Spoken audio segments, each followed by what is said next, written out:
ஏங்க இது இப்போ நடந்த கதை இல்லைங்க. கொரோனா வந்துச்சுலங்க. கொரோனாவில் எல்லோரும் ஒரு வருஷமாக வேலைக்கு போகாமல் எல்லோரும் வீட்டுக்குள்ளே நடந்தீங்களாங்க.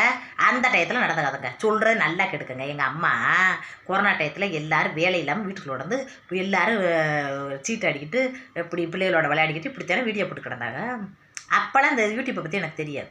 அப்போ என்னாச்சுண்டா, எங்கள் அம்மா நாங்கள் வடை போட்டோம். ஏன்டா நாங்கள் ஏரியாவில் சந்து அதாவது ஒரு சந்து மாதிரி ஏரியா, அந்த ஏரியாவுக்குள்ளே வடை போட்டால் தெரியாதுன்னு வடையை போட்டு கொடுத்தோமுங்க. வடையை போட்டு நல்லா வியாபாரம் பார்த்துக்கோங்க. பூரா பேரும் பைக்கில் உருன்னு வந்து வாங்கினாங்க. நல்லா வாங்கினாங்க.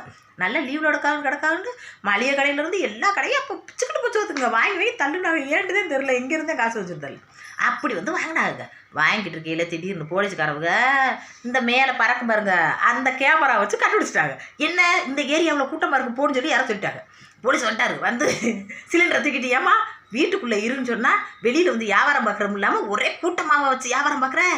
நல்லா சந்தான கிடைக்கல, சந்துக்குள்ளே இருந்திருக்கு, எனக்கு தெரியாமல் போச்சே, மெயின்லேயே நாங்கள் பீப்பின்னு போயிட்டு சிலிண்டரை தூக்கிட்டு போயிட்டாங்க.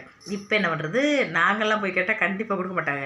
எங்கள் அம்மா கொஞ்சம் அப்புறாடி மாதிரி கிராமத்துக்கு கிடப்போம் போல பார்க்க ஒரு அப்புறாடி மாதிரி இருக்கும். எங்கள் அம்மா விட்டுட்டோம். எங்கள் அம்மா போய் ஏமா போய் கேளு அப்படின்னு சொல்லிட்டு நாங்கள் அங்கிட்டு போய் நின்றுக்கிட்டோம். அது போய் போலீஸ் ஸ்டேஷனில் போய் எப்படி கிடச்சி தெரியுமா, நான் பக்கத்துலேருந்து நின்றேன். யாரும் சிரிக்காமல் கேட்கணும், ஐயா எனக்கு 4 பொம்பளை பிள்ளையா, என் புருஷை விட்டுட்டு செத்து போயிட்டாரு. என்ன பண்ண சொல்கிறீங்க, வயிற்று பொழப்புக்கு போட்டுட்டேன் தெரியாமல். அந்த சிலிண்டரை கொடுத்தேன்டா இனிமேல் போட மாட்டேன், என் கொரோனாவெலாம் முடிஞ்சதுக்கப்புறம் போடுறேயா அப்படின்னுச்சு.